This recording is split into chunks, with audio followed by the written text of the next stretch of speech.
I know what you're thinking. You're probably wondering about the title of this video and what could I possibly have to say to Drake? Well, let me explain. Hello everyone, I am Francesco. Welcome back to my channel. Thank you so much for subscribing, commenting, and liking my last video. If you haven't seen it, it is about my favorite albums of 2024. You can find it on my channel. Speaking of 2024, we finally have to talk about the Kendrick and Drake beef. This beef was definitely a culturally defining moment for many reasons. Yes, it was entertaining. Although for my taste, it became way too personal, and I did not expect it to end the way it did. What began as this exciting exchange of bars between talented rappers ended in highly controversial lawsuits, with Drake accusing his own label, UMG, Universal Music Group, of pushing the song Not Like Us to purposefully defame him. Drake's attorney alleged that UMG heavily promoted the track in order to weaken Drake's reputation and devalue his brand as an artist, with the intention of backing him into a corner to re-sign a deal that was favorable to the label. I really do not care about lawsuits, and this video is not about it. However, this context matters for everything I'm about to say in this video. If I'm being honest, I usually don't even care about rap beef that much. And I have to admit that I wasn't paying that much attention to the Kendrick and Drake beef until Drake dropped the tailor-made freestyle. That was the moment that I started to pay attention. In the song, Drake uses artificial intelligence to emulate the voices of West Coast legend Tupac and Snoop Maga Dog. The song feels wrong on so many levels. The beat sucks, the lyrics are forgettable, and the audacity to use especially Tupac's voice in this way just didn't sit right with me. Tupac wasn't just a rapper. He was a poet, an activist, a voice for the voiceless. His words carried weight because they came from a place of lived experience. To use his voice artificially, stripped of its meaning and context, feels like a hollow imitation of what Tupac really stood for. Tupac Shakur's estate felt the same way, issuing a cease and desist letter and calling it a blatant misuse of the legacy of one of hip-hop's greatest icons. Ultimately, Drake was forced to remove the song from all streaming platforms. This moment isn't just about Drake or even Tupac. It's about the broader conversation around authenticity, respect, and the responsibility that comes with being part of hip-hop culture. What does it mean when the voice of one of the most iconic figures in the genre is reduced to a gimmick? Now, don't get me wrong, I like Drake. I listen to his music, but let's be real. Drake isn't exactly known for pushing the boundaries of hip-hop as an art form. He's more about chart-topping and commercial success. And that's fine. I think Yazmin Bey is right in saying that. So it feels like a lot of his music is compatible with shopping. However, I can imagine him being so out of tune and not realizing what this means. Using Pac's voice in this way, rather than focusing on Drake, I want to take this opportunity to celebrate hip-hop and Tupac's artistry, life, and legacy. Because if anything, this situation reminded me of just how much Tupac's voice still matters. Alright, long-ass intro. I know. Let's start the video. You probably know this. You've got a word, a sentence, or a phrase stuck in your head for weeks, months, or maybe even years. It randomly pops into your head. It comes to you on quiet mornings, on your way to your job, or when you're just chilling. I've been thinking about this phrase for quite some time now. It's more than just a sentence, more than just words. It's a whole world that opens up every time I think about it. It's a guiding thought that evolves with me over time. That phrase? It's the title of a poem written by Tupac Shakur. The rose that grew from concrete. Tupac Shakur was one of my favorite artists growing up. I loved all of his albums from Tupacalypse Now to All Eyes on Me. But Pac was more than just another rapper for me and my friends growing up. He was also the first celebrity death that really impacted us and changed the way we moved through the world. September 1996, I was 11 years old and my father told me that Pac had died. It hit me hard, although I didn't really understand why at the time. I didn't understand what happened. I remember thinking, if I understood Pac and what he was saying in his songs, maybe I could find out what happened to him. That realization sparked something in me. It motivated me to learn English, to focus on lyrics, and ultimately it shaped the person I am today. In a way, Tupac played also a role in my decision to become an English teacher. His words still resonate with me to this day and continue to guide how I approach storytelling, education, and life. What fascinated me most about Tupac was his ability to say so much with so few words. He mastered what is known as lyrical economy, a skill that is really rare and incredibly powerful. You can find this in any Pac track, especially if you listen to tracks like Brenda's Got a Baby, Trapped, or Dear Mama. In just few lines, Tupac paints these vivid images of inner city life, while at the same time tackling complex issues like violence, racism, and social injustice. Pac's legacy extends far beyond his music. His ability to channel emotions, critique societal issues, and articulate the struggles of marginalized communities continue to resonate with artists across generations and across the globe. An interesting aspect from a European perspective is Pac's influence on migrant communities. The parallels between Pac's struggles and migrant experiences created some sense of shared lived experience and also some sort of shared values. However, the importance and relevance of Pac in European migrant communities is a topic for a whole other video that I might create one day. If you're interested, just let me know in the comments. So what is it about Tupac's artistry that makes him still be relevant today, decades after his passing? Is it the depth of his vulnerability, his relentless pursuit of justice, or his ability to make deeply personal struggle feel universal? Yes, all of the above. These qualities are why Pac became an inspiration for millions of fans worldwide and for countless rappers, including some of the most influential artists today. It's fascinating to see how a series of contemporary rappers, many of whom are my age today, have drawn inspiration from Tupac. Take the most obvious example, Kendrick Lamar. He has countless times openly acknowledged Pac's influence.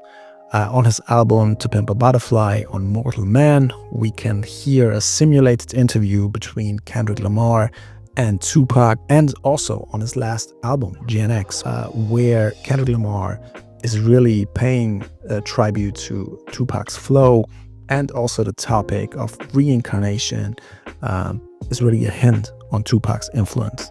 But you know, in Kendrick Lamar's artistry, you can find this influence in many of his songs and interviews. J.Cole is another. His album title, For Your Eyes Only, might be a nod to Tupac's All Eyes on Me. He even used the same Minnie Riperton sample from Me Against the World on Everybody Dies. So J.Cole also acknowledged that he was a fan of Tupac even before he was a rapper. Then there's Drake and his use of Pac's voice during the beef. This moment, even if I don't like it at all, just shows how embedded Tupac is in the DNA of hip-hop. Even in this modern tech-driven form, Tupac's voice is still relevant. Of course, these are just some examples. Let me know in the comment sections, who are the rappers that you think were influenced by Tupac? Let me know. But let's get back to the rose that grew from concrete.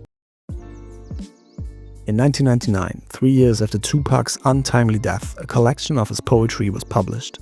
These poems, written between 1989 and 1991, offer a rare glimpse into Tupac's inner world, his thoughts, struggles, and dreams before he became a global icon. This collection is special because it reveals a side of Pac that is untouched by commercial pressures of the music industry. It is unfiltered and deeply personal. Posthumous releases can be polarizing. While they keep the artist's legacy alive, they often raise questions about authenticity, intent, and whether the work aligns with the artist's vision. With Tupac, I've often wondered, should some of these albums even exist? Is this really what Pac wanted? This collection of poetry feels different because it is untouched. It is who Tupac was. He wrote these poems. They weren't edited, they weren't altered. This is Tupac's voice. Afeni Shakur, Tupac's mother, played a monumental role in shaping his son's voice and vision. A former Black Panther and activist, Afeni instilled in Tupac a deep sense of social awareness and resilience from an early age. In the preface to the poetry collection, she reflects on her son's legacy, writing, "Pac's work can and does speak for itself. I have nothing to add or detract. My responsibility is to do all I can to make sure he has been heard." Her words remind us of the care and intent of this collection. It's not just a book. It's a piece of Tupac's heart and mind, preserved and shared by someone who knew him best, his own mother. It's not just a series of poems. It's the testament to Tupac's determination and spirit. The poem I want to talk about captures the essence of what Tupac so often spoke about in his lyrics: hope, resilience, and the ability to thrive despite overwhelming odds. The very first poem in this collection is called "The Rose That Grew from Concrete." Did you hear about the rose that grew from a crack in the concrete? Proving nature's law is wrong, it learned to walk without having feet. Funny it seems, but by keeping its dreams, it learned to breathe fresh air. Long live the rose that grew from concrete when no one else ever cared.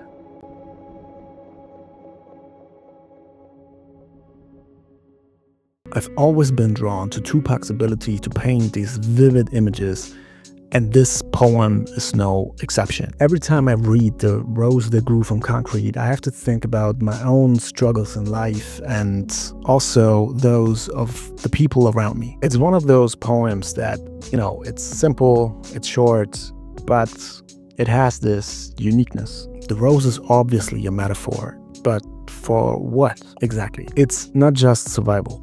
It's about thriving. The rose doesn't just exist in this crack, in this cold concrete. It grows, it flourishes, and it defies the odds stacked against it. The concrete is key to understanding this poem. Concrete is hard, cold, and unyielding, kind of like the systemic challenges faced by marginalized communities. It represents poverty, racism, and all the forces that try to crush potential before it even has a chance to bloom. This idea of pushing through impossible conditions is something that Tupac understood deeply. He grew up in poverty, raised by a single mother who was a former Black Panther. From an early age, he saw the effects of systemic inequality up close, and his music reflects that. Songs like "Brenda's Got a Baby," "Keep Your Head Up," and countless others tackle these issues head on. But here's the thing.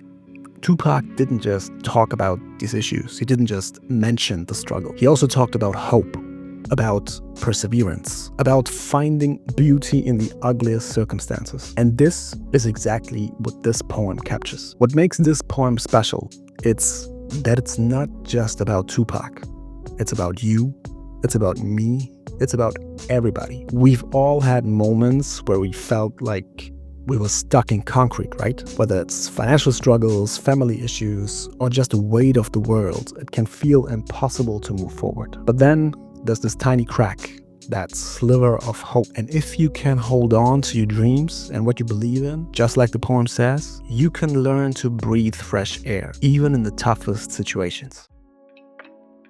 Whenever I think about the rose that grew from concrete, I'm immediately transported to the photographs of Martha Cooper and Jamel Shabazz. Their images of New York in the 70s and 80s are like visual poetry, capturing resilience, creativity, and beauty in places where most people only saw hardships. Martha Cooper, a photographer for the New York Post, had an incredible eye for finding beauty in unexpected places. Between assignments, she wandered the streets of marginalized neighborhoods in New York City, documenting life as it unfolded. Her collection, Street Play, focuses on groups of children transforming their surroundings into something magical. With nothing more than found objects, they created imaginative adventures. A broken tire became a hula hoop, a pile of rubble turned into a fortress, making something from nothing. Her photos weren't posed or staged, they simply captured life. The children weren't performing for the camera, they were just being themselves, fully immersed in their own world. And as a viewer, you are drawn into this world. You're not just seeing the children, you're seeing the environments, graffiti, the cracked streets, the abandoned storefronts. The setting becomes as much part of the story as the people in it. This is how Martha Cooper describes it. The city's poorest neighborhoods had the richest street life. To an adult's eye, the area was ugly and forbidding. But to a child, the abandoned buildings and rubble-strewn lots made perfect playgrounds, providing raw material and open space for improvised play. A crumbling tenement became a secret clubhouse. A rooftop became a private aviary. And a pile of trash might be a source for treasure. This perspective is so powerful. Where adults see decay and failure, children saw possibility and adventure. It's the same idea Tupac writes about. The rose that grows in a place where no one expects beauty to thrive. Cooper's photos remind us that resilience isn't just about surviving. It's about reimagining your surroundings, finding joy, and creating something extraordinary from the ordinary. More than just pictures of children playing, Martha Cooper's work captures the essence of resilience and hope. These neighborhoods filled with hardship and neglect were at the same time home to creativity, community, and possibility. Her photos remind us that even in the harshest conditions, there's beauty, joy, and the potential for transformation. That's the rose pushing through the concrete. Proof that something incredible can emerge from what others have written off.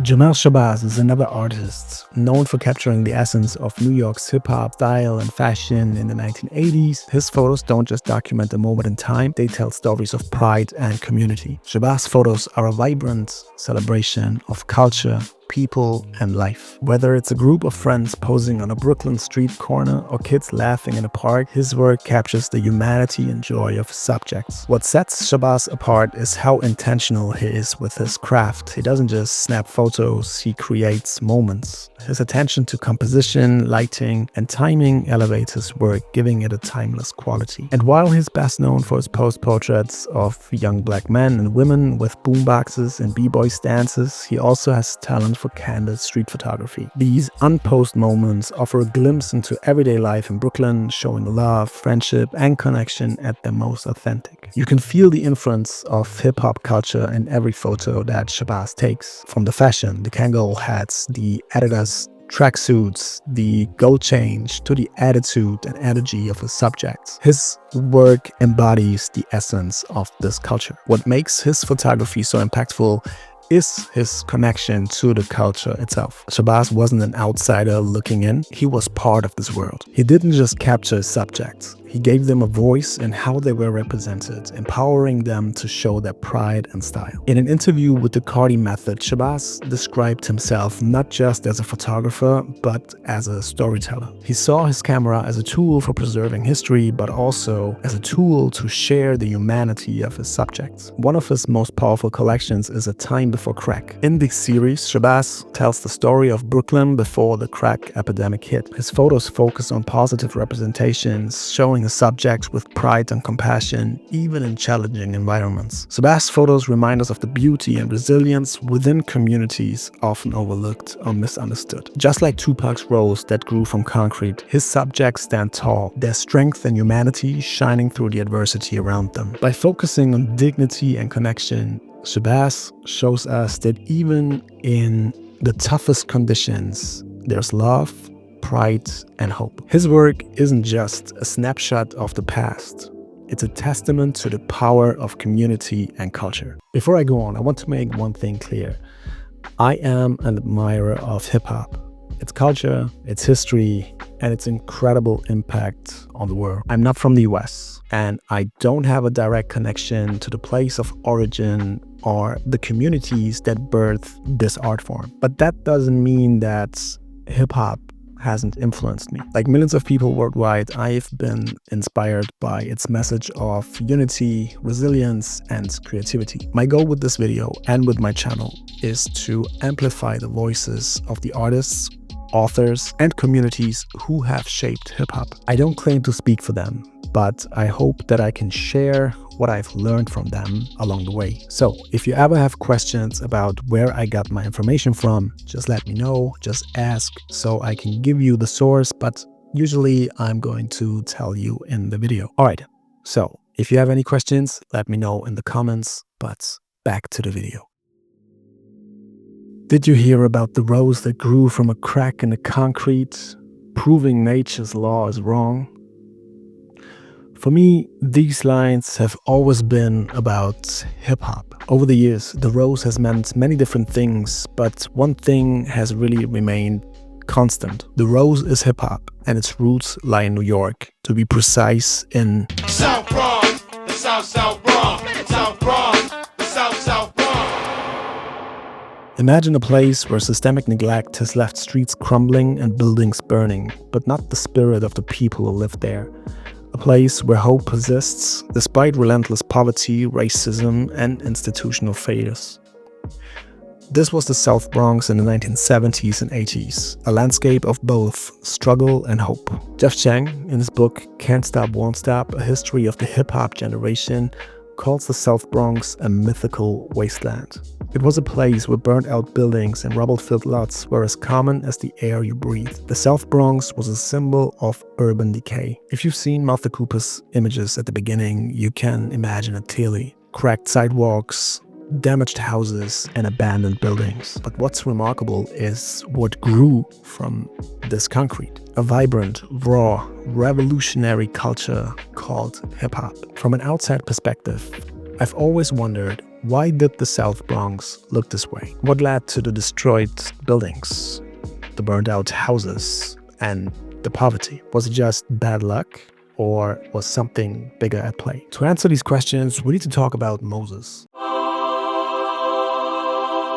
No, not that one, but Robert Moses, the urban planner whose decisions changed the landscape of New York City forever, and not for the better. Let's go back to the years following World War II. During this time, Black Americans, Puerto Ricans, Irish, Italian, and Jewish families were pushed out of other parts of New York and found a new home in the South Bronx. The South Bronx became one of the most diverse neighborhoods of New York City, a neighborhood filled with families, businesses, and a sense of community. But this wouldn't last long. Enter Robert Moses. Robert Moses was a powerful and ambitious urban planner who oversaw massive infrastructure projects in New York City, including highways and public housing. In 1948, work began on one of his most ambitious projects, the Cross Bronx Expressway, a 6-lane highway designed to allow people to travel from the Bronx to Queens. But this convenience came at a devastating cost. In his Pulitzer Prize-winning book, The Power Broker, Robert Caro argues that Moses intentionally routed the expressway through thriving neighborhoods in the Bronx, even though other options were available. For 24 years, constructions tore through communities, displacing thousands of residents. Families were forced out of their homes, and many were left without adequate housing. The expressway divided neighborhoods, lowered property values, and left scars that are still visible today.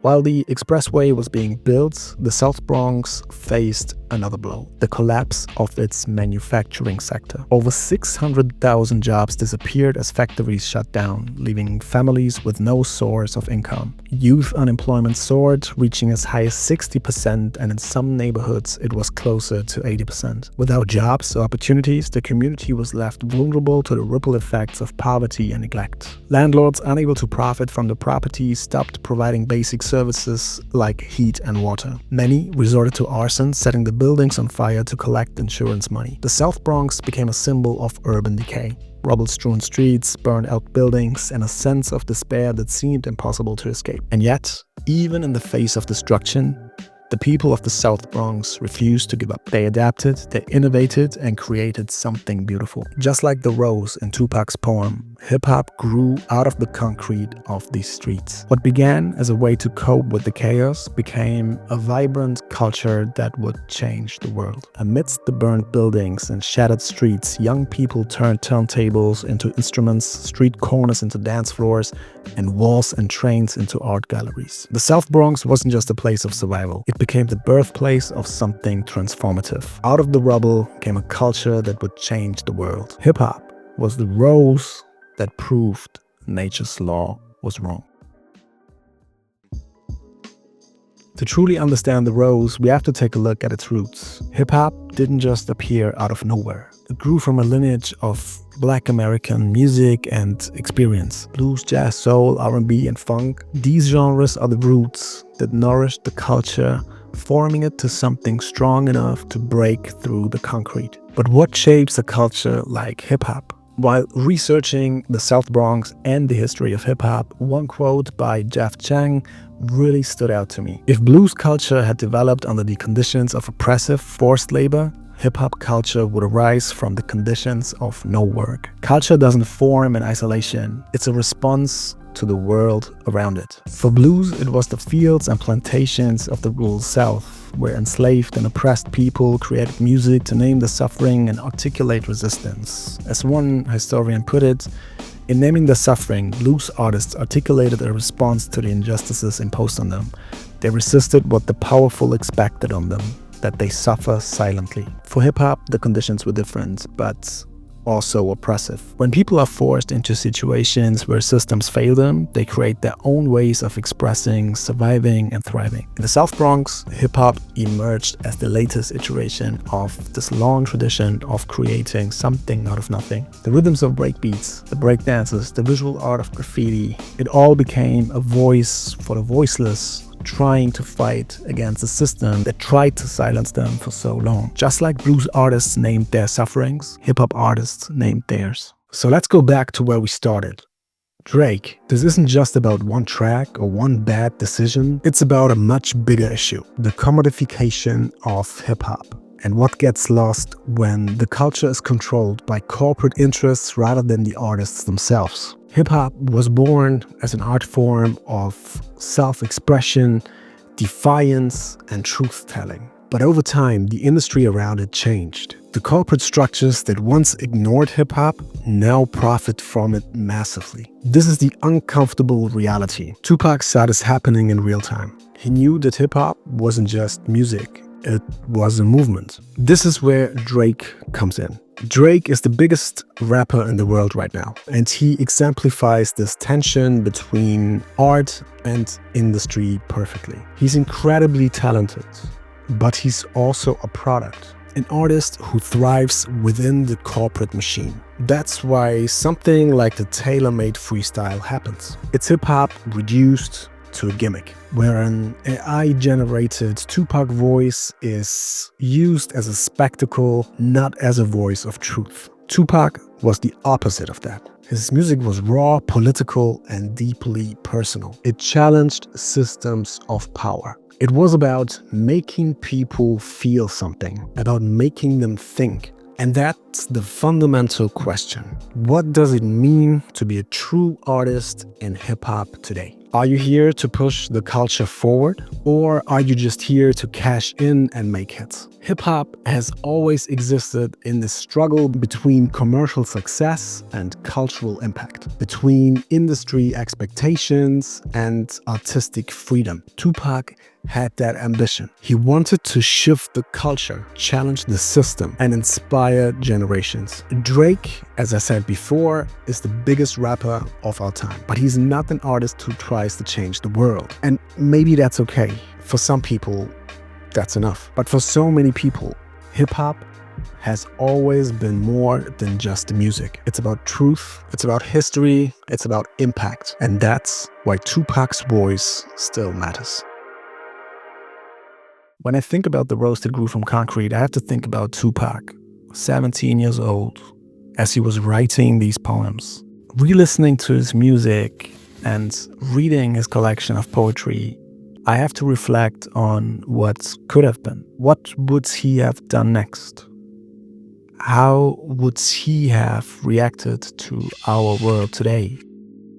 It's amazing how just one little phrase can make you think about all of these things. See you next time.